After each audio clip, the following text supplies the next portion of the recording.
Introducing Balsa, Ochroma pyramidale of the family Bombaceae. Balsa is a deciduous or evergreen tree with smooth gray-white bark that grows around 40 meters tall.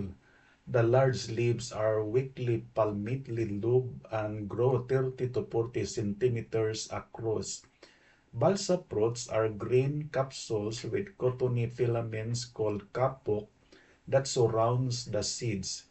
The wood is extremely light in weight and used for buoys, life jackets and life belts, surfboards, aircraft construction, toys, model making, entomology mounting boards, core stock in sandwich construction, surgical splints, packaging of fragile articles, and as insulation for heat, vibration, sound, and previously for electricity.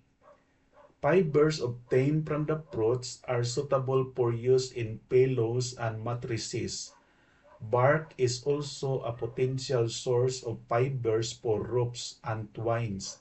It is planted as a shade and an ornamental tree.